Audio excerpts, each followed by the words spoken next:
Welcome to Jim's Reinvention Revolution podcast, the show that explores reinvention in the digital age as it relates to career, creativity, and technology. Stay tuned for interviews with professionals, entrepreneurs, and creatives that have reimagined success and are making a pivot.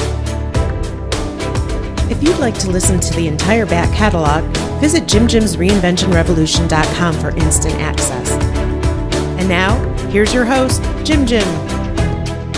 Hi, everybody, and welcome to Episode 2 of Jim's Reinvention Revolution podcast. And I'm here today with Joe Kovach, and we're going to talk about vision and innovation, because those are two things that come to my mind very quickly when I think about Joe, among others. Those being, drinking beers on Joe's boat, right? And sometimes tequila, I think, slips in there every once in a while, but Joe can confirm that in a second here. The other thing is going over to Joe's house to jam with him a little bit. Joe plays piano and I play saxophone.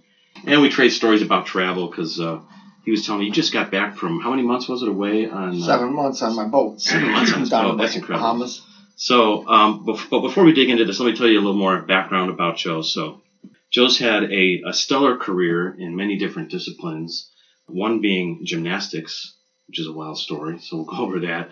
Sailing, of course, and one being engineering. And Joe's had an incredible engineering career where he started out as an engineer, and he didn't just stop there. He went back to school, got a PhD in engineering, really became a subject matter expert, and then went on from there, and this is all within the corporate world, to the executive level, where he was really been able to translate his vision and his idea of innovation within the corporate structure.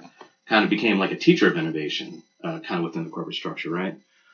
Which is an amazing thing to even attempt, let alone accomplish, which he has. And then he's moved on from there most recently to his own company called KoMotion Technologies, where he's able to consult back to the same industry, but is also creating some new things where he's created this new thing called his technology venture partnerships. So I want to hear about that. It's kind of a different way to help approach working with startups and working with venture capital folks, kind of in between, maybe kind of as a go-between, or really as a help to kind of push things forward more quickly and have the startups not pivot so erratically as they're developing their new technologies and products and processes. So he's working on that, and also lately, just most recently, you're now becoming kind of a public speaker. Well, not kind of, you are. In terms of, you just gave this commencement address to one of the universities locally here and got such feedback that your name's being bantered around at other universities, right? In terms of maybe doing commencement speeches for them, and just because he's got so much energy and experience and drive when it comes to innovation. So, having said that, Joe, that's a long-winded introduction. That's the right word. But you've got a lot going on, so. What's going on? Welcome to the show. Good to be here, man. All right. Always a pleasure to see Jim. Okay. This digital reinvention revolution. Yes, exactly. We all got to reinvent ourselves occasionally. Well, occasionally. Well, it seems like you've been good at doing it all along. Oh, yeah. And I think that's part of like the vision that I noticed about you right away when we first encountered each other, when we first met. Do you remember when we first met or how we first met? No. Probably one of those times when we were drinking tequila. Okay. Well, I remember, so you were, at this time you're working, you're still at this large Fortune 500 corporation, working on some advanced technology projects, and so I was brought in as a consultant on one of them, and right. That was the first time I encountered you. Yeah. And the reason I remember it so vividly was, I think like a few weeks after I started, so right now it's 2017, a few weeks after I started, I remember people were crowding around you in the office, and I'm like, what is going on? And it was like this buzz, and you're like holding this thing up in the air, and you're like, look at this thing, it's amazing, it's blah, blah. You were giving it the whole Joe Kovach in terms of what was going on, and what was it? Do you remember what it was? Do you know what I'm talking about? We did not discuss this earlier, so Joe's a little bit puzzled, maybe. I know the technology we were working on was based on fiber optics, but my guess is this is not it. No, this is not my guess is this was some type of new actuator technology. No. Well, maybe. it could control actuators. No. This was the new iPhone. Oh, cool. So the first smartphone had been released. It's 10 years. It's a 10-year anniversary, 2017. Wow, I didn't realize. Yeah, this fall, it's their 10-year anniversary of the iPhone. Wow. But I mean, this just speaks to Joe's, kind of vision and interest in technology out there. He's the first guy I saw that had an iPhone. I'm like, what is an iPhone? What's a smartphone? Okay, like we throw on iPhone so commonly now, but before then there was no iPhone. It was just, who knows what it was, and it's Apple coming out with a phone, and it was a smartphone. Yep. And you were showing, I remember you showing like Shazam and all the apps on it. I was like, what are apps? Well, the thing is, it's technology that I always call a disruptive technology. It's sort of patterned after the terminology used by Clayton Christianson. Christianson, business professor at Harvard Business School, and he wrote that book, The Innovator's Dilemma. And he talks about disruptive technologies. He talks about it more in a business sense. So me being a PhD engineer, I think about disruptive technologies in terms of the disruption to sort of linear development, if you will, of new products. And certainly the iPhone transcends traditional linear development, because what they did was they combined 3 or 4 different things into one slick little box. Right. Conventional cell phone technology,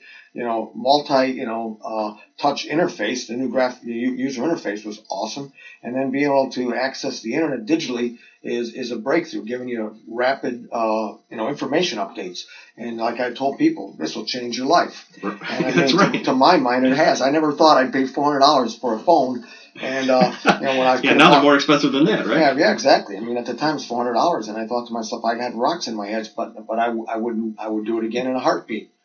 Right. And these are the kind of things that I think we as innovators are looking for. Those kind of things that can help you, and you're willing to pay the money for. And that's some of the insight I'm hoping to share today, is how we can get to the next level, adapt to change. I mean, you mentioned a little about my background, but I've been in this city my whole life, born and raised here, Cleveland, Ohio. Yeah, I was going to say, where are we for people listening around the world? I've worked for 5 major corporations in this city already, and just about every place I've worked for is closed. And guys, tell me. Yeah, let's rewind one second there, because this is the interesting part of, I think, having your vision.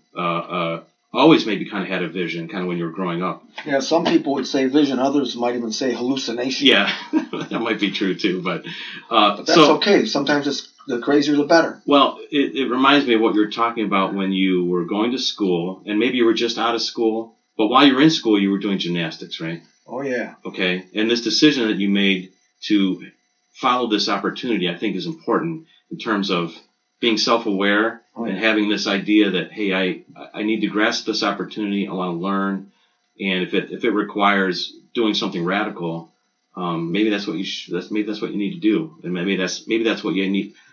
You need to think this way, and how it's helped you kind of throughout the rest of your career. So let's go back to those days when you were. Well, first of all, yeah. I mean, I grew up. I had 2 brothers and a sister. And we were always crazy. I mean, the police would stop over the house routinely, either blowing up fireworks or racing down the streets in illegal homemade motorcycles, or you take your pick. And we've done a lot of gymnastics together. We had trampolines in the backyard. We used to go actually garbage picking, quite frankly, and get mattresses out of the garbage and make them big and big in a big pile in order that we could bounce on these things. And we got to be pretty good at flipping. This was long. Wait, that's how you started learning gymnastics? Yeah. By stealing? What's it again? That was just garbage pickers. And people would throw up bed mattresses. I had every bed mattress in the neighborhood was in my backyard. After a while, we set up long tumbling platforms. And, we'd jump off the garage onto these things, do flips off of the garage, you name it. And then finally we saved up enough money and bought a real trampoline. And by that time, my youngest brother, who's been in the Guinness Book of World Records already 4 times, and I'll tell you, this kid's in his early 50s, and he still bounces. He can still do double and triple backflips, no problem. Wow. What's your brother's name if somebody wants to kind of reach out and look him up? Ken Kovach. Ken Kovach, okay. And he's got a website called The Skyriders. The Skyriders. Puts on shows, and he's also a motivational speaker.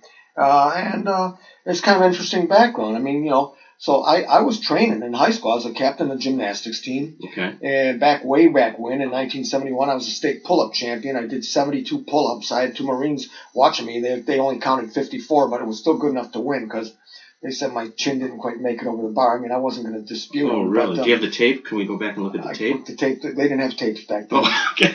Wow, this was before tape? No, I'm kidding. But anyway, long story short, so I was going to ring man. I was the captain of the team. I loved the rings, and I had a lot of strength moves. I could actually do an iron cross for over a minute. I used to sit here and talk, just like we're talking now, while I could hold an iron cross, an L cross. Well, you could hold a conversation while you're holding an iron cross? Yeah, for about 45 seconds. The last 15 got tough. Okay. But I think that's why my shoulder's a mess right now today, too. So, awesome. Long story short, though, I went to a local university, Case Western Reserve, and the gymnastics coach at the time encouraged me, said you could probably make it to the Olympics. And I was pumped. Well, unfortunately, early in my first year, this guy decided to retire. I had no coach.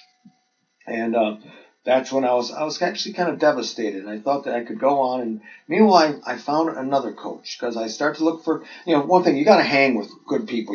Right. It's always critical to seek out guys. And from my perspective, it's helped me.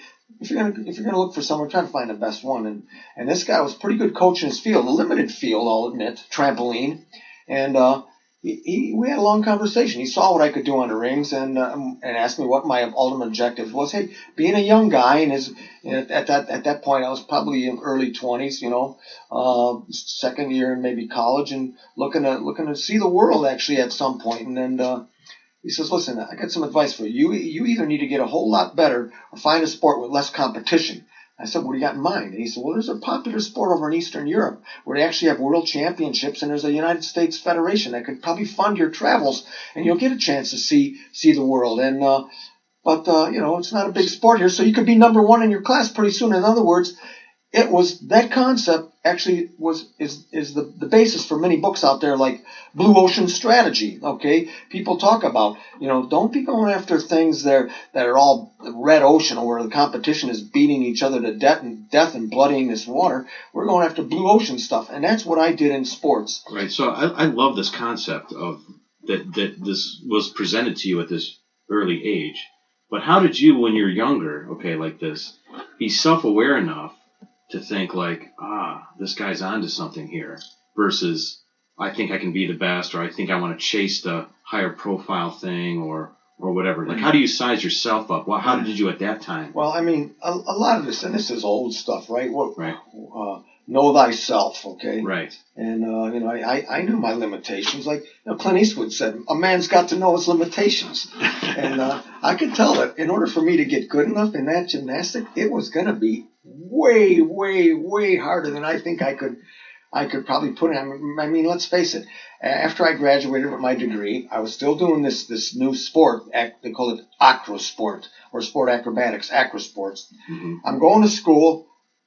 Working on, at that point, I started working on a master's degree part-time. I was working 40 hours a week in a job, plus training 3 to 4 hours a day. I mean, in your mid-20s, you can work your rear end off and get a lot done and don't feel too bad about it. I mean, I'd be getting up at 4:35 in the morning and going to sleep at 11:30, 12 o'clock at night and doing this day in and day out. I mean, admittedly, it wears on you, but like Elon Musk said, he said, you got to work like hell. Musk was working 100 hours a week. I mean, this guy was drinking 8 Diet Cokes a day, lots of large coffee. He said he was actually starting to lose his peripheral vision, so he cut it down to 80 hours a week. Well, I was doing that for a while, too, in my 20s, and it paid off because I went on to take 5th in the world in sport acrobatics. We competed in Sofia, Bulgaria. And, I mean, you want to talk about a cool thing to do is I'm looking off in Sofia, a beautiful city behind the Iron Curtain. Guys are standing there with machine guns, and I'm staring off at the Balkan Mountains in the background, and the little Bulgarian girls are coming up to me asking me for my autograph. Mr. Kovach, can I have your autograph, please? And I said, what a sure. great experience, man. I mean, guys, it was like the Super Bowl over there. Guys were pulling me off the bus, wanting over here, nobody even knew anything about it. But, hey, I was number one. And it was all paid for by the United States Sport Acrobatic Federation. I mean, I haven't spent time training in Hawaii for a month, living in a 2-man backpack, pup tent, me and my brother. So your brother was with you this whole sure. time? Yeah, right. It's me and him. I mean, that's the other thing. Was it a team sport? Oh, or yeah. individual It's a weird sport, man. Like I said, this was like before Cirque du Soleil became Cirque du Soleil. It was 2 guys, or they had actually 4 or 5 different competitions. It could be two guys, like they call it men's pairs, or they had men's fours where you're building huge things, guys doing handstands on top of 3-4 people high, or they had women's pairs, and then there was mixed pairs, and then there was women's trios. So all those were competitive events, and you did them on a 40 by 40 foot floor exercise mat. You had one that was faster, they called it the tempo routine, and then a slower routine, which was more strength and balance. I mean, I used to balance my brother, one-handed handstands on my head, tosses and catches. You know, we were putting on shows over in the Swiss Alps. I traveled through the Jungfrau region all over Europe, hopped the Ural Pass. You know, you got to talk about a crazy experience riding around Europe in like one of these sleeper cars, the couché cars, and drinking whiskey with acrobats cruising through France. I mean, it's kind of wild. Right, that is wild, dude. You're like melting my brain right now. Like I can't imagine like me going through that. I mean, that's a wild experience. Well, the funny thing too is at such a young age where it's just the world's opening up to you. Yeah. And well, part of it too takes a little bit of hair. Some may use other words. Okay, we'll try to keep Jim's shows clean here, but there's no need for that. No need to. All right. Well, listen. I mean, I had to quit my job. I told my boss. I said I got to take a month off. He said, for what? I said I got to take a month off, boss.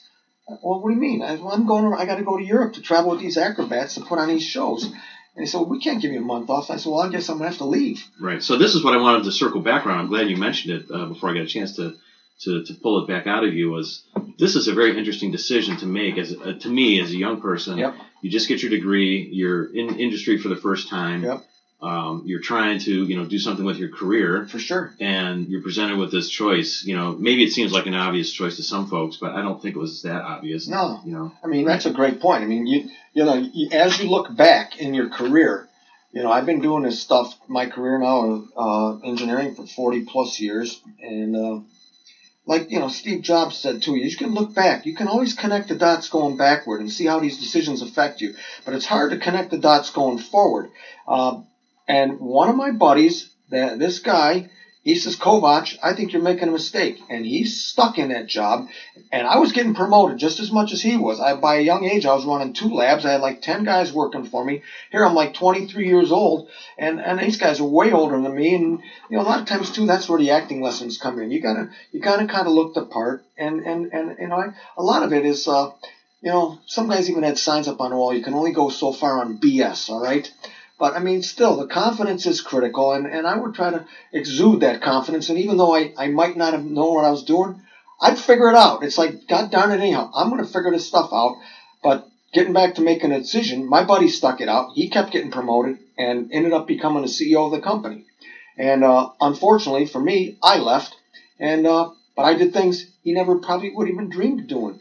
And this led to giving me a background that I'm sure Jim will get into here that exposed me to so many more things. And maybe, it's not just about working and making money. It's fulfillment.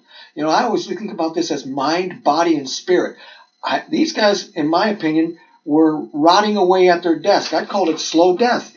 Whereas I'm up, my body was in top shape. I mean, I actually felt like I could fly. And between working on a master's degree, improving my mind, what little bit's there, getting the body in top shape, and focusing on those things that from a spiritual aspect are important to me, okay? So that's where I decided early in my career that, it's this triangle, this triumvirate, if you will, of these elements that I try to seek out and say, look, I got to work on all. I can't sacrifice one for the sake of another. In my mind, it's a balance. So I think this is really important, and this is, I think, part of why I was so drawn to you. Obviously you're a bright guy, you're out there understanding technologies and innovating, but you're not this person who's just like very one note, who's got this one particular focus. Yeah. That you're this well-rounded person and see the world from many different angles. Yeah. And I think at this time, kind of how we learn to go through school and go through university. You are very focused on academics and more like the intellectual part, perhaps, right, of your brain, and but you kind of realized, had this kind of self-awareness of like, hey, I need to keep developing all parts of me, right? Yeah. So the body and the spirit is a big part, and maybe is more fruitful later on as you go through life, really, because it's you can always learn, and you're always going to get better at the intellectual parts of what you're doing, but people don't necessarily take a lot of time for their body or for their spirit. You know what I mean? No, that's true. And this experience is like gave you massive growth in probably those two areas that now when you come back into the corporate world, you're like a different person, and you can really have an impact in many other different ways, probably, right? Oh, I would think so. I think it was said a man's, being is the sum total of all these individual experiences that you kind of knit together. And at some point you wonder, well, where does it connect? How does it help? But I truly believe in these synergies. And I mean, whether it's this gymnastics, or I used to have to sit down and play my piano. I basically took piano lessons for 4 years. I got bored out of my mind by the time I took them from 8 to 12, and I quit. And I started learning how to play by ear, learning the chords. I mean, Jim, you're a hell of an accomplished musician, and you showed me these sort of weird sort of augmented chords and diminished chords and all these other things that kind of fall in. But I'm intrigued by that in relation to mathematics and patterns and so forth. But the fact of the matter is, it gives me an escape. When I'm stressed out, I just sat down and said, get me the heck away from this computer screen. I got to sit down, whether I'm writing my PhD thesis or whatever it is, get in my piano and just totally get out of my own head for a while. Sit down and play. And the same with gymnastics. I used to race motorcycles. I did it mainly for the adrenaline rush. I had 7 dirt bikes, and I would get on that bike after some really lousy days at work, and 1 hour later, after beating on this motorcycle, hammering this thing, motocrossing, and insanely 6 speeds through crazy little trails, jumping stuff. It's like it takes full concentration.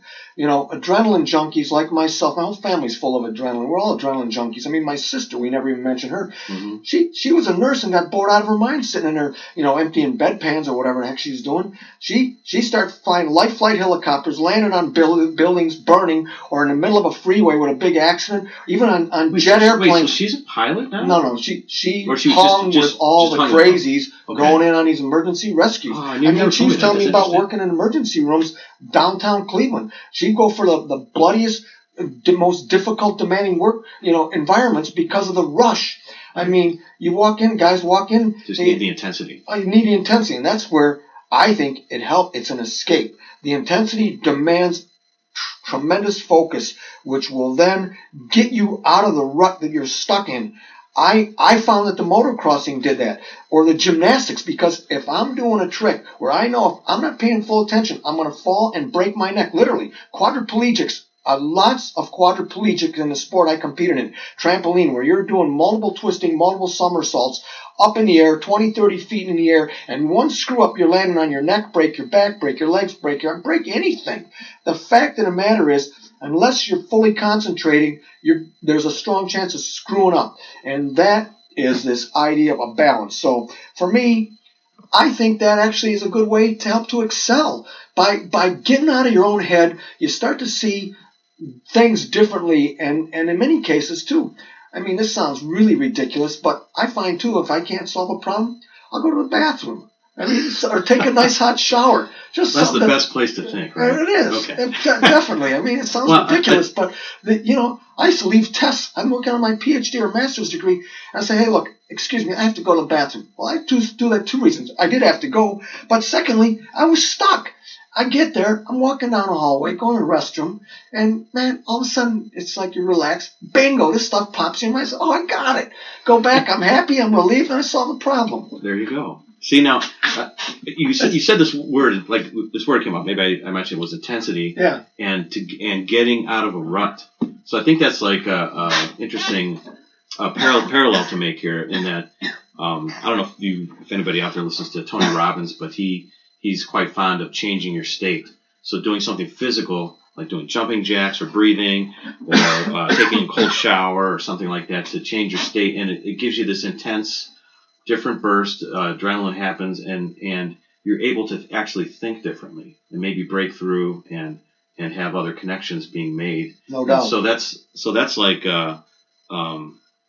when you're stuck or when you have a big decision in front of you to make, I mean, those are great activities to kind of dig into. And they also act as meditations a little bit too. I know for music, for me, when I'm practicing or just listening to the sound of my horn when I'm playing, it's really kind of like a meditation. I kind of lose all other thought. Oh, yeah. It's kind of pushed out of my mind. Oh, yeah. I mean, helps my brain slow down. I mean, exactly. I mean, and it's an interesting point too. And long story short, I obviously am a type A individual.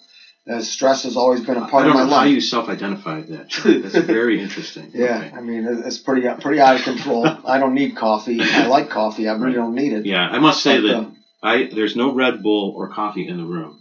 Joe's only drinking water. Just so everybody knows. Yeah, but people tell me, Kovach, you gotta mellow out, man. Try meditation, and sit there and I've done it, but I find that a different form of meditation helped me. Sort of a kinesthetic or kinematic meditation where you're constantly moving and you got a pace, like you're walking or you're running. I used to get up in the morning and swim 2 miles because I did a lot of triathlons. Mm-hmm. I'd swim 2 miles before work, run 5 miles at lunch, and then ride my bike 30 miles after work. Okay, and do this day in and day out all summer long. It's 5-6 months here in Cleveland. And, the fact of the matter is it's a form of meditation also. You get into this rhythm and you're thinking and you're kind of letting go and you're letting the subconscious part of your body and your mind actually take over. And I find that's where you can be really creative. Mm-hmm. Jim, you wanted to talk about vision and innovation. I mean, this is a lot of times where y'all get some of these visions. And, again, on the spiritual side too, when we talk about a vision, it's like, well, what's driving the vision? It's like, look, as I got older, and realized that, we all have our talents, and certainly you want to do the best you can to apply these things, but it's often difficult to see, well, what is the best way? And to me, I want to try to attack those issues that are some of the biggest challenges facing humanity. I mean, and I obviously, can come up with my own list, but I decided to plagiarize that list of top 10 challenges from Dr. Richard Smalley. You remember Smalley, Jim? He got his Nobel Prize in about 96 or 98 for work on nanochemistry, and get a Nobel Prize in chemistry for buckyballs, nanotubes, fullerenes, those kinds of things. And Smalley realized at age 58, he was diagnosed with leukemia, that, hey, time is finite here. He's got to get going. He wants to help mankind. And he went around the country. He was a Rice University professor, really brilliant gentleman. And he gave his talk about these are the top challenges facing mankind. And to me, that's driven a lot of my innovations over the last 15 years or so, focusing on those big needs: energy, water, the environment, food, I mean. So let me just stop you there real quick, because I want to figure out how you started to develop this idea or this outlook. So you get through the gymnastics part, you're back into work now, right. You go and get your PhD, yep. And you're in the heart of industry now.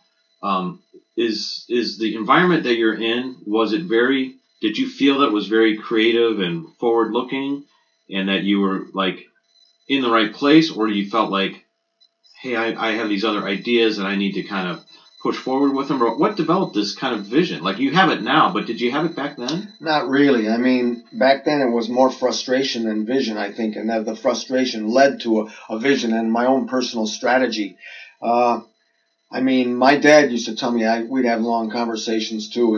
I came from a family of entrepreneurs, not big-time entrepreneurs. I mean, these guys running chicken farms, 10,000 chickens, or, electronic repair chain of stores or what have you. But he used to say, Joe, make a Xerox copy of your check and just paste it up in front of your desk there and look at that. Well, to me, the money's not the motivator, and it certainly didn't work. And you look at the frustration and you say, there's got to be something better than this. I mean, it literally slowed death. And I mean, guys are just chasing this stuff over and over, and you wonder, come on, is that the way you really want to try to live your life, knowing that all I got to do is look forward to this check? Certainly, there's certainly nothing against a good solid paycheck, which in my case turned out to be the golden handcuffs.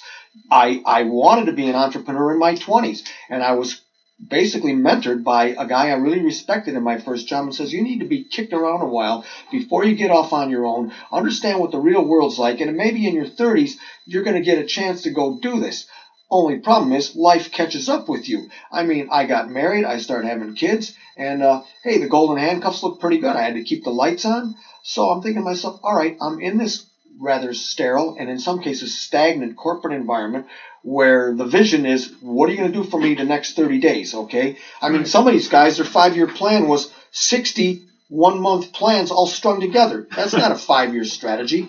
But unfortunately, that's what you're dealing with. And I recognized early on that in many cases, it was being kicked around a bit too that helped me to develop this. So on one hand, this early mentor in my career that says you need to be kicked around a bit, oftentimes you get rebuked either by your boss or other things beyond your control.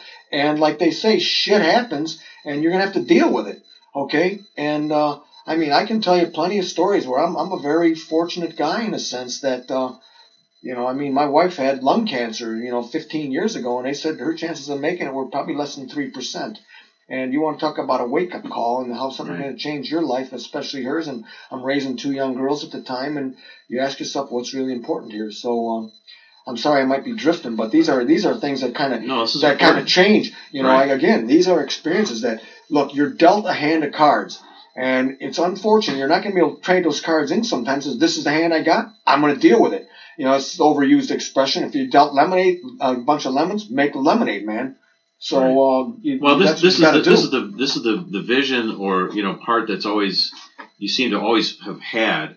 And you kind of like, which is nice because it kind of gives you this peripheral vision of life or of your circumstance. Right. Where it's like, hey, I know that this isn't maybe the best spot for me, or I know I want to do this, and you're kind of always thinking about maneuvering, which I think is a good tactic to kind of understand and take as you go through your career in corporate America or even being an entrepreneur. And you kind of have to watch out for the shifting sands of the landscape all the time. Exactly. And I think the guys who are really doing good almost develop this, as you call it, the shifting sands, or there's almost like a sixth sense where you kind of can get a smell of what's going on. I could kind of tell when all these companies I was working for were starting to fold. They were doing crazy things in my mind in terms of management and running the company. I said, these guys can't be around much longer.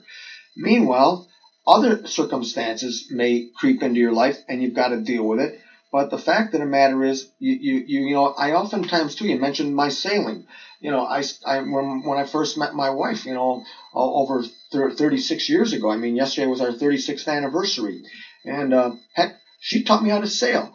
And we just got done going over 4,000 miles on my boat out in the Atlantic, over to the Bahamas, back to Florida. We crossed throughout all the Great Lakes, all over the place. And you think about the fact that at any moment you could be struck by lightning, or the ship could be going down. I may have to bail.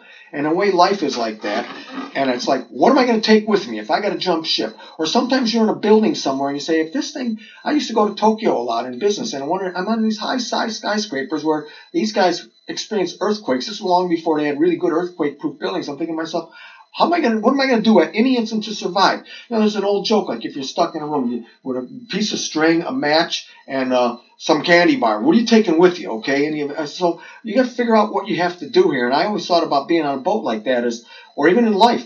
These are the things that I'm sitting around me right now. What am I taking with me to get me to the next level? If somebody pulls the rug out underneath me and shifts something or something happens that I have no control over, I'm not going to sit and sulk and say, woe is me. It's like, be proactive. Take a look around at what you can grab and go for it as fast as you can, oftentimes before the other guy. As a matter of fact, this may or may not be good advice, but my dad always says, do opposite of most people.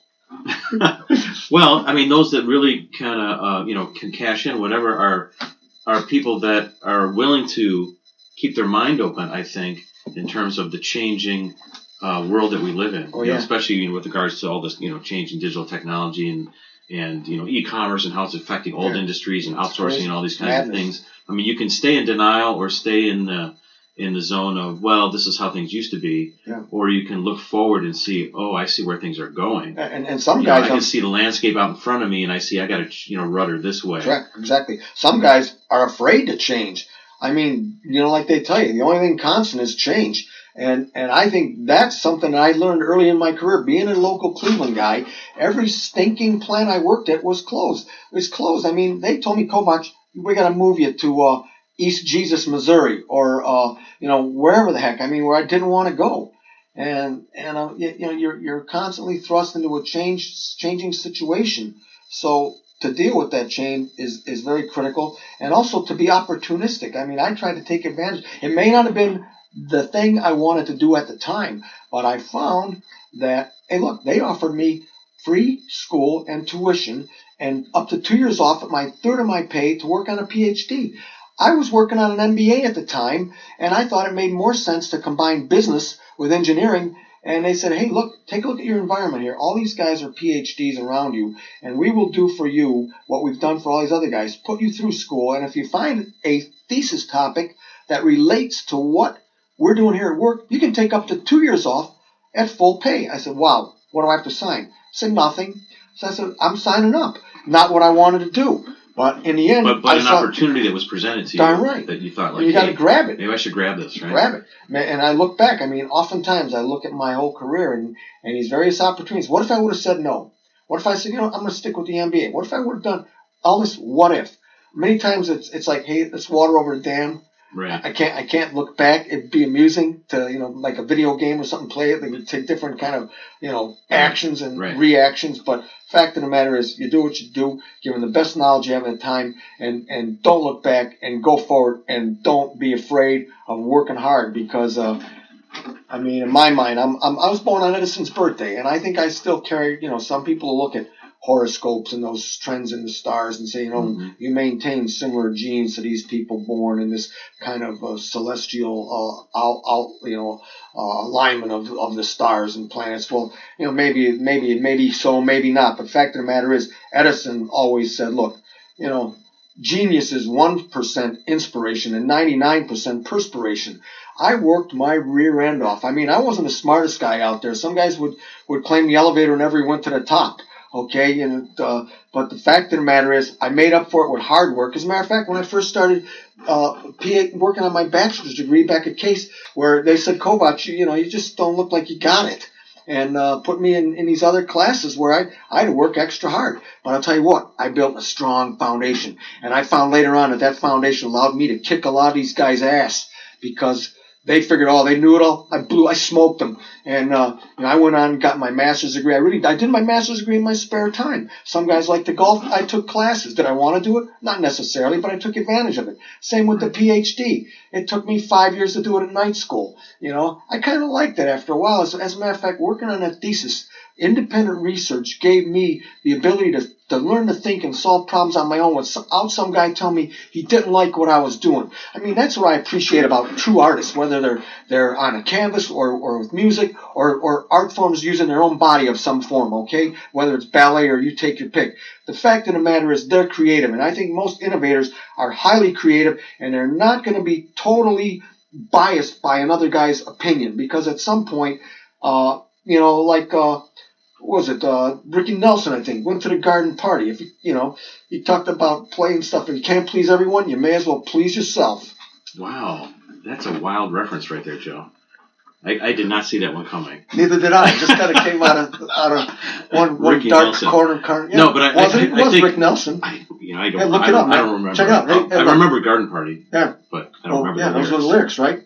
Can't please everyone, you may as well please yourself. Well, but you make a great point in terms of, I think there is a connection here between artist and entrepreneur. Oh, for sure. Right? And real innovators. And real innovators. Yeah, real innovators, you know. Because it's kind of a similar mindset. You have to have this vision.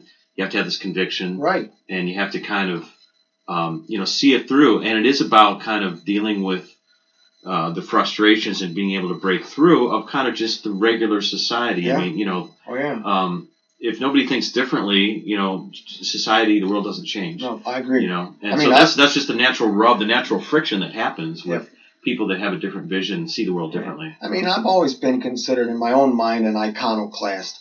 In many cases, and people would just debate this with me.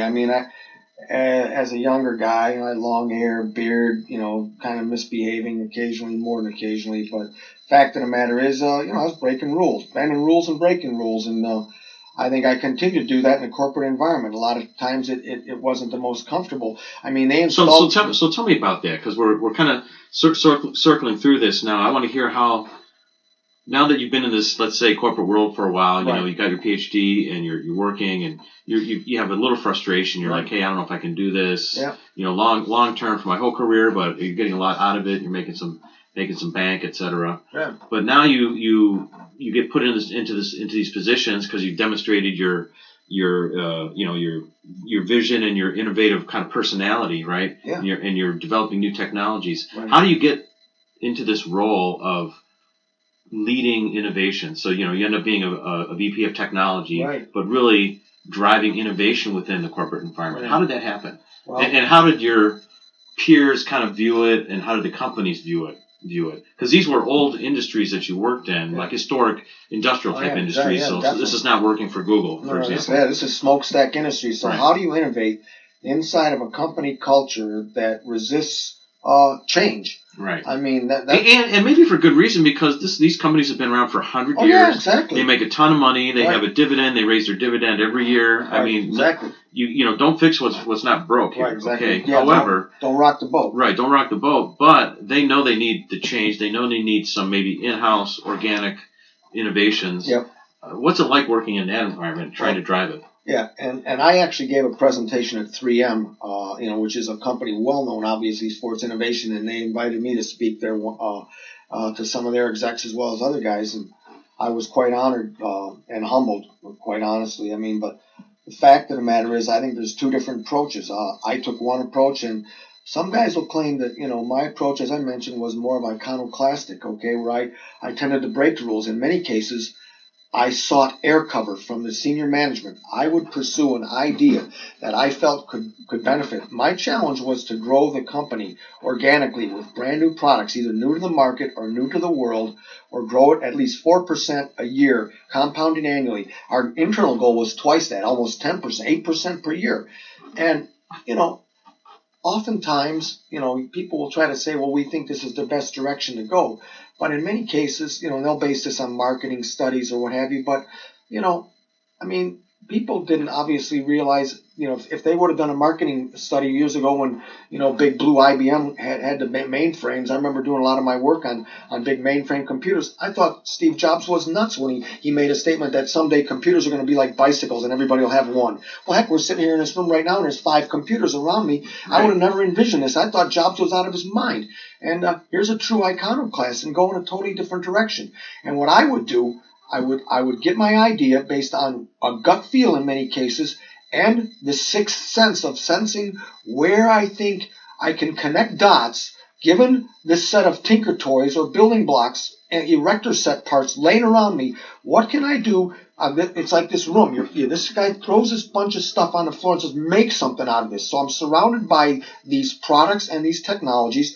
They want me to build something new, which adds value in our customer, leading maker saving money, but yet it's not reinventing or totally changing the face of the company, so it still fits within this corporate culture, and it builds on existing pieces. So there's that degree of awareness and comfort with their own products, but breaking the mold and doing something totally different with their pieces freaked them out. So what I would do is I'd go see the CEO of the corporation, oftentimes in a bathroom, believe it or not. I found out where this guy would go to do his business. I mean, it's an older guy and had some prostate issues, so I'd kind of hang out and say, Doc, and goes back to the bathroom. It does, I'm telling you. Major breaks. I mean, the guys say, Kovach. But a lot of these guys don't call you by your first name in many cases. Kovach, what are you working on? I just got a new idea, and you got basically 30 seconds. You're kind of standing there talking to the guy. So, tell me a little about that.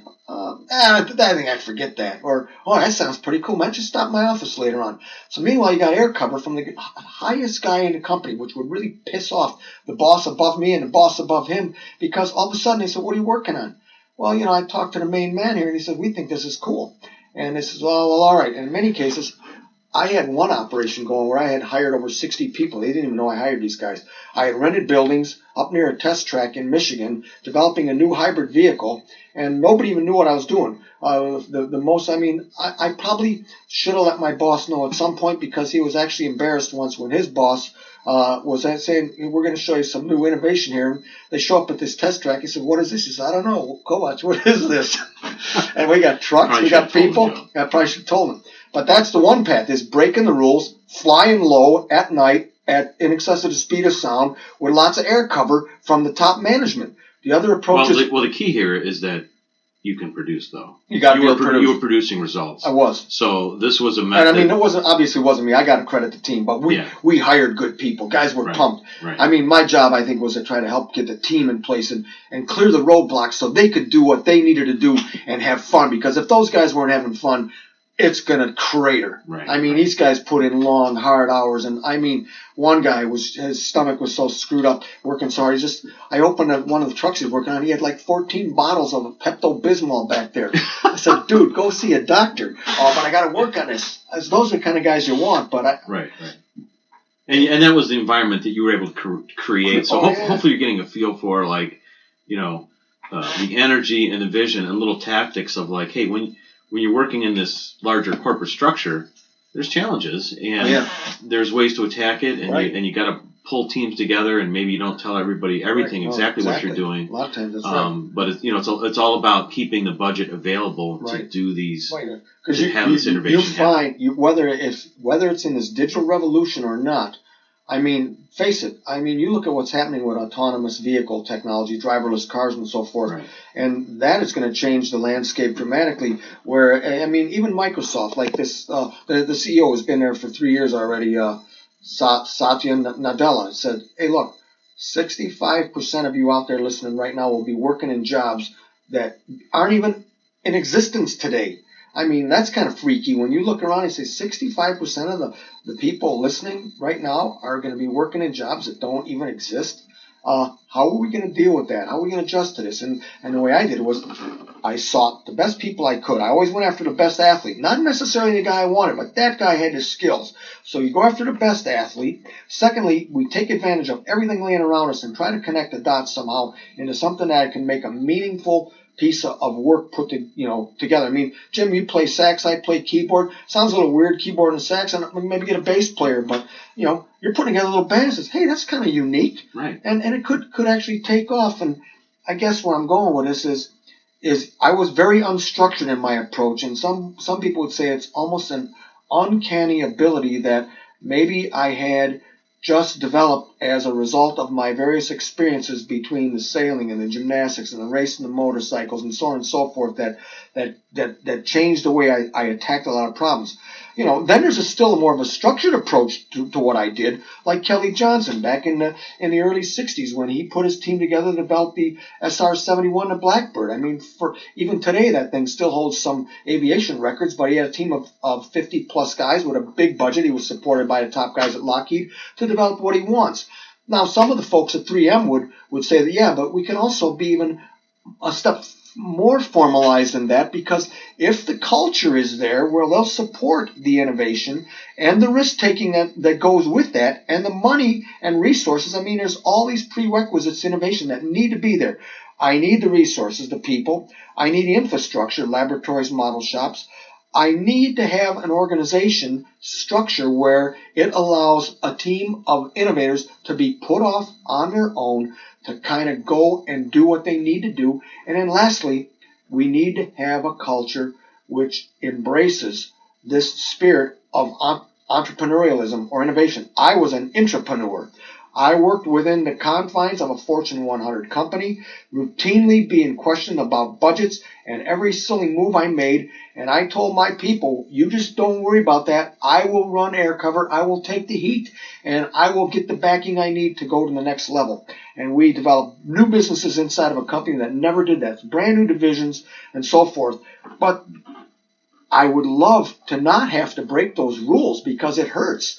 I mean, many times I'd have to be called into HR. I mean, after a while, I'm always, begging for forgiveness. Like it's old military rule number 7. It is better to beg for forgiveness than ask for permission in the first place. And that's exactly what I did. I mean, at one point, I think about putting a kneeler in HR's office with some holy water to ask for forgiveness. I mean, being a born and raised Catholic, okay?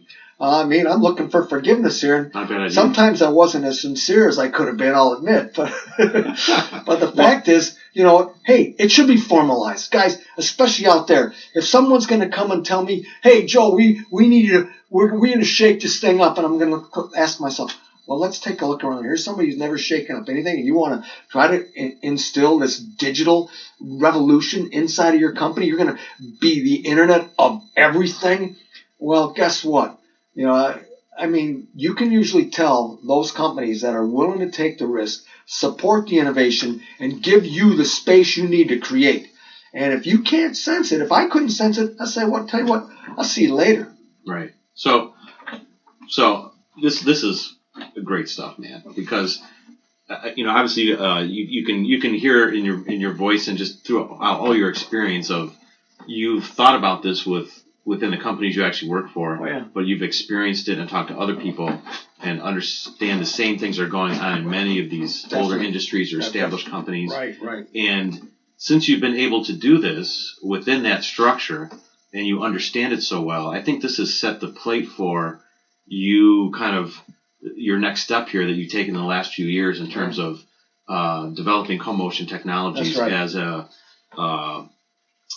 an independent consultancy or practice. I don't know what the word is that you like to refer to it as. Yeah, right. But let's talk a little bit about that. Sure. And now that you heard Joe's experience here, what's KoMotion all about? And where is that taking you these days, these last few years? Well, so it's been around how long now? 5 years, just about. 4.5 years. Okay. I left my last company as semi-retired because I said, look, I was in charge of a corporate venturing operation. I did it inside of a corporate environment, facing those kind of constraints and internal opposition that you have to deal with. I mean, hey, let's face it, guys. That goes with the territory. That's part of the turf. That's the cards you've dealt. You deal with it. And it's cool, but on the other hand, it's like, wait, what if I didn't have those constraints? What else could I do to get to the next level? And I never did want to hire a bunch of people to work for me. I gave out lots of subcontractors, and in some cases to guys considerably older than me, 84 years old, 72 years old, different guys with insight that had, through their experiences, said this is how we can apply, old technology in a brand new way that has been opened up by the digital revolution. You think about these breakthroughs, and we can change things so quickly. I spent a lot of my career making things, 50% of my career making things and developing new things, but we've never integrated enough electronics. There's breakthroughs to be had, whether it's food or water or energy, environment, or other human needs. And I tried to go after lots of them, whether it was, helping guys with next generation irrigation pumps in third world so they could irrigate crops by pumping water or cleaning up the water. 7 billion people on planet Earth, and 1 billion of them struggle every day getting water. They have a hell of a time getting 2 gallons of water. It's ridiculous. Diphtheria, killing guys right and left. We should be able to stop this nonsense. I've talked to Dean Kamen about these things. I try to seek out the best guys I could. And Kamen's driven by the same things too, as well as a lot of guys. So that's kind of, as the name implies, KoMotion. Creativity is random. It's a lot of commotion. It's brownie in motion. It's, grabbing what you can and creating it. Certainly there's a process there. And the guys who are really good at it in the companies that have done well have a really good stage gate process and lay out all these things. But on the other hand, guys, it's, in my mind, it's not paint by numbers. This is not connect the dots. This is sometimes that degree of creativity, as a musician would almost, or an artist composing and putting things together. So KoMotion seeks, number one, interested entrepreneurs. I love the entrepreneurial spirit that has been really gaining momentum in this country over the past 10 years. Certainly with our economy very flat, jobs have not been created, quite frankly, very much over the last 8 to 10 years. We're starting to see a slight upswing, but nothing like it used to be. I mean, I grew up in an area where at some point this country was experiencing gross domestic product growth on the order of 4 to 6 to 8 to 10%, sometimes double digits as high as 14%. And you look at what has happened in Asia with growth on the order of 20%. Why can't we do this? It's because of some of our own built-in constraints. We've got these shackles binding us for no apparent reason other than somebody's trying to follow the rules and lacks the intestinal fortitude and insight to try to make a move when we really need to. I am so impressed dealing with some of these younger entrepreneurs who are driven by their own dreams and visions, but lack some of this time that I had to spend getting kicked around. My mentor told me early in my career, I always wanted to be an entrepreneur. He told me, you need to get kicked around and experience that. What I want to do is provide a shortcut where we can go through this wormhole in time here and shortcut 8 to 10 years off of your career trying to build this business and say, guys, venture capitalists alone aren't the answer. Certainly they'll give you the money, but they're into this just for the money. I'm into this for one reason. I want to see new technology succeed and help mankind solve those challenges that are going to be facing us for the next 5 to 10 decades, so that our kids and your kids and everyone else grows up in another environment. Let's bring these people out of poverty. Let's clean up the environment. Let's innovate. And I mean, I've made paralyzed people walk already with some of the innovations in exoskeleton technology, and working on next generation prosthetic devices. And I've got ideas and concepts for old people, so they're not falling down the stairs and they can live a very fulfilled life, a high quality of life, not just quantity. There's no sense living old. I mean, sometimes I question myself, if I'm going to be hit with Alzheimer's, I'd rather have that boom on my boat swing around and knock me in the head, silly, cold, knocked out and laying face down in the water just to end it, okay? Is that the way I want to go out? Not necessarily, but it might be some of the alternatives unless we can get our act together. And the breakthroughs in medicine, coupled with all these other breakthroughs in electronics and computer technology and material science, when you combine these things, recognize that true innovation lies at the intersection of multiple technologies that on the surface don't even look related. Medicine, materials, chemistry, I mean, now that's where you're seeing the breakthroughs. Once I was sailing my boat, and this one younger kid working in the field of neuroscience, reading this big, thick book, pumping diesel fuel, filling up boats part-time while he was going to school. I said, what are you reading? He said, I'm reading a book on neuroscience. He says, I want to be a brain surgeon. And I thought to myself, that's pretty cool. This book was like 600 pages long.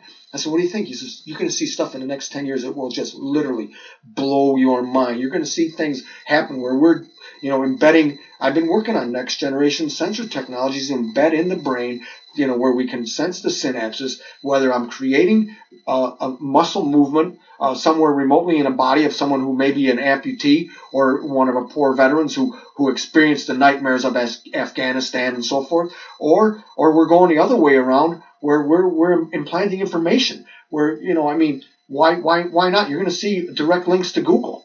Right.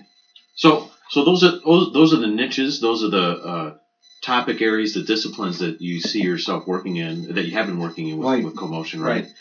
Tell me a little bit about this kind of business model approach that you're thinking about, that you kind of just recently developed and you're looking for projects for. Right. And you're calling it the Technology Venture Partnership. Right. So what does that mean? Because you mentioned you touched on it a little bit before we were talking about the VC guys. Exactly. Let's flesh this out a little bit. The model's pretty simple. At some point in your career, you realize that, look, I got enough money, okay? I remember one guy, he says, the guy was in his 80s. This guy had twice as much energy as most people half his age. Blew me away. And he says, I don't want a job. He says, I don't need a job. I want a job. I just want to work. At this point in my career, I've got two objectives. A, if it's not fun, I'm not doing it. And B, I'd like to make money while I sleep, okay? Where the hardest part about the job is going to the mailbox once a month to pick up a royalty check. So what I'd like to do is I'll work with younger, inspired entrepreneurs who want to be guided through this development jungle to try to shortcut the time required to achieve successful product development. And in return, I don't want to be trading hours for dollars. I've worked too long as a consultant early in this business where it was literally like a lawyer. I'm writing up notes at the end of a month while I spend a time 15 minutes talking to this guy, half hour talking to that guy. What a waste of my time doing paperwork when we could be innovating. I said, look, you guys, I need to be compensated on a much reduced scale up front, only to be compensated on a back-end loaded scheme, whether it's part of the business or a royalty or both, or a patent technology that I can sell to someone else. But to me, it's about the recurring revenue stream that, occurs after you leave. So like putting fertilizer down. You put it down, you walk away, but the grass is growing. Right. So it's really a way to provide better value, let's say, to people that you're working with, the projects that you want to work on. Exactly. Right? Of course, you need to get compensated, but it's hard to put a price on your experience and how much energy and your whole network that you've been able to develop over all these years around the world of all these experts that you can reach out to. Yep. So I think it's really probably pretty beneficial, a better deal in most cases, let's say, for projects that really want to engage you and engage KoMotion Technologies to work on. That's true. And one thing, too, that helped me also kind of look at it this way, it's like when you're working, trading hours for dollars, especially in a field as creative as new product development, or any form of innovation, whether it's the arts or what have you, this is stuff that's on my mind 24 hours a day. Sometimes, as I mentioned earlier, some of my best thoughts will come in the middle of the night or in a shower or, sitting and drinking beer or maybe tequila with Jim here. And it's like, wait, that is not so crazy. And how do I charge a guy for like a time? And I keep 2 notepads at the head of my bed. The wife thinks I'm nuts. Well, she knows I'm nuts, but it's there. And I'll write notes because if I don't write it down, or it's nice having the iPhone now, I just dictate stuff all the time to that thing in a notes section, record it.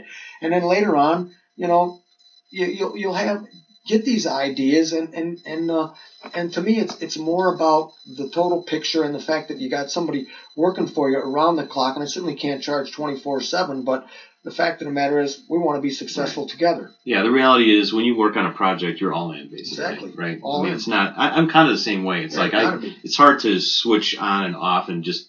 Well, I'm just available at this time or whatever. You're always thinking about it. Well, like they say, you can't schedule creativity. Yeah, no. It hits you at the most craziest time. I mean, here's Isaac Newton sitting under an apple tree, right? Boink. And there it was. There was the inspiration. It was. I mean, it happens anyway. I mean, these things. Hey, Joe. Before we get out of here, we got a few minutes left, but I want to make sure we touch on this last thing you've been getting into, which is this public speaking component. Right. Sure. Which is really cool because this is something I had no idea about, and it sounded like that this last commencement address that you gave was like a big hit. Yeah. Right. And so.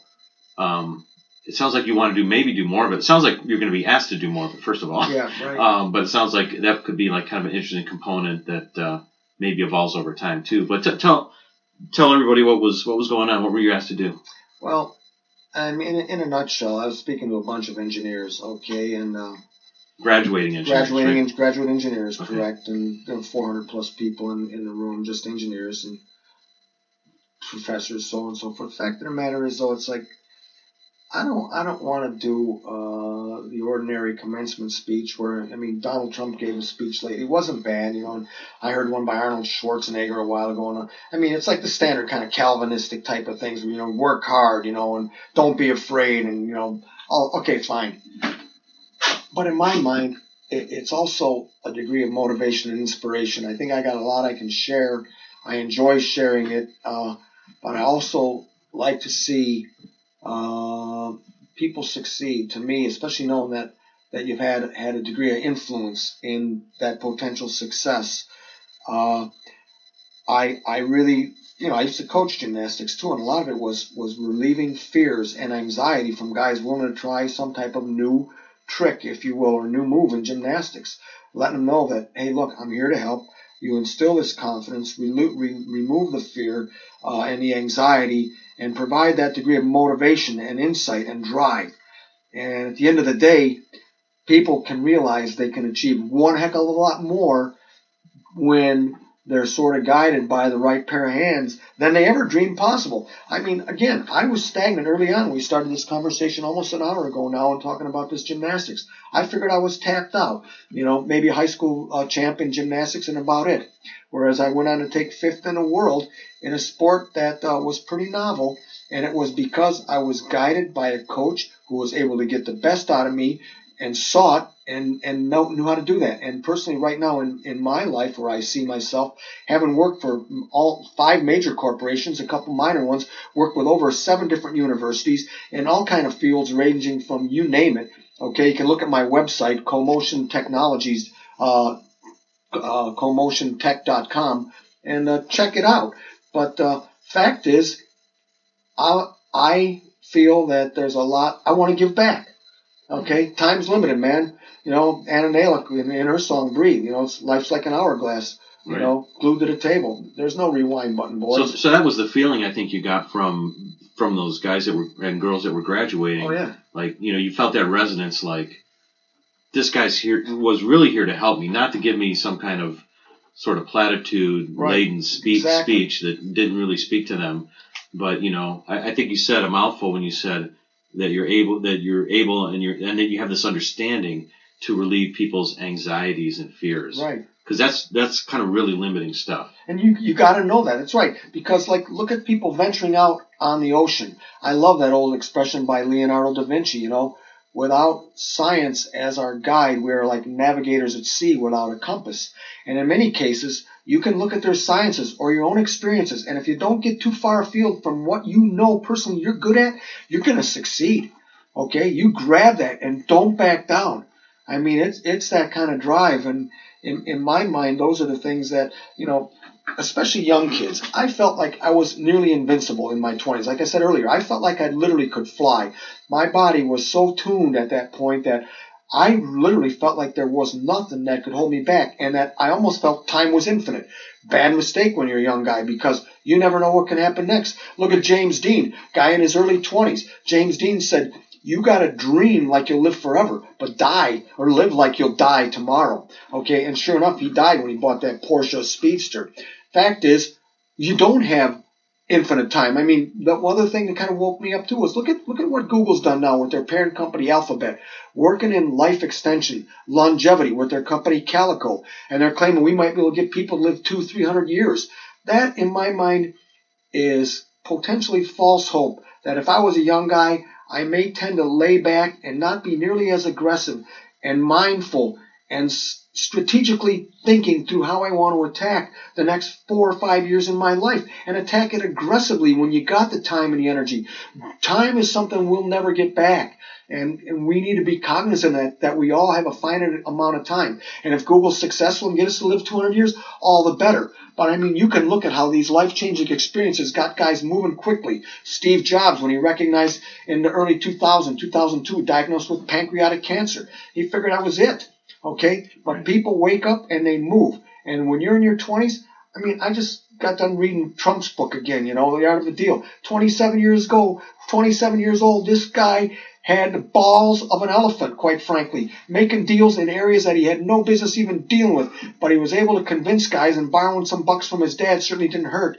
But I'll tell you what, it takes a lot of scrote, as you might say, to be able to pull some of this off.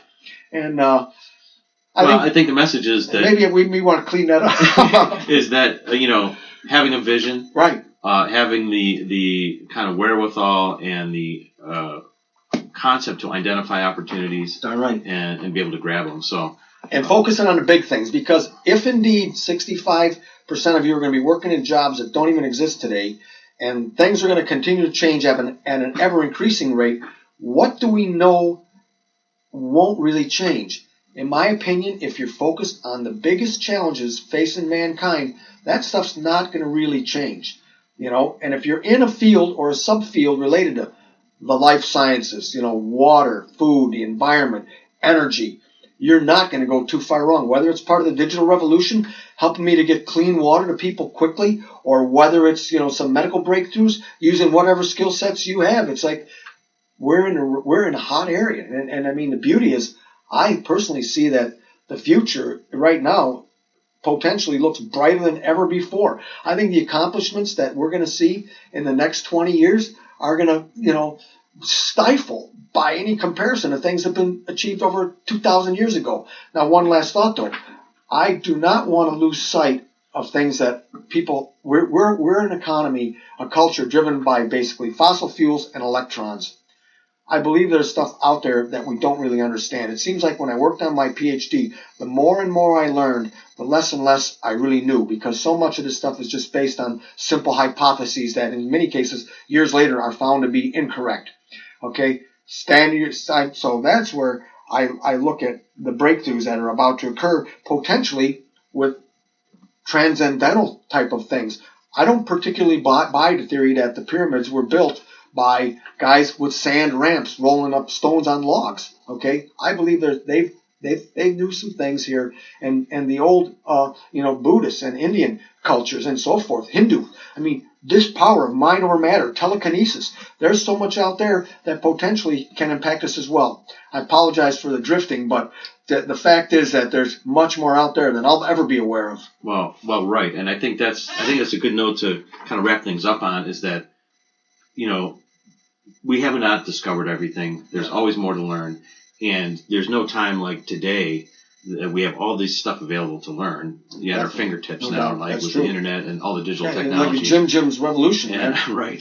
So, anyways, Joe, I got to get out of here. All right, man. Time to go. Thank you so much for being on the My show. pleasure. Again, one more time, if you want to connect or reach out to Joe, how can we get a hold of you if you're? You can check my website. That's www.KoMotion the word motion, tech, TECH.com. Okay, that's the best place, and they'll find your email. You'll see me on LinkedIn also. Drop me a line on LinkedIn, and I mean, if you want to discuss any more or shoot the breeze with Joe about transcendental, whatever it takes, digital transformations. Digital transformations. All right. We're All right. We're going to the next level already. Thanks again, Joe. Hey, have a good day. Here. All right. Talk to you guys next time. Bye. Peace out. Thank you for listening to Jim Jim's Reinvention Revolution podcast. If you want to hear more, join our mailing list at jimjimsreinventionrevolution.com. See you next time, and remember, the revolution has just begun. So dig in, embrace the process of reinvention, and start realizing the success you've always dreamed of.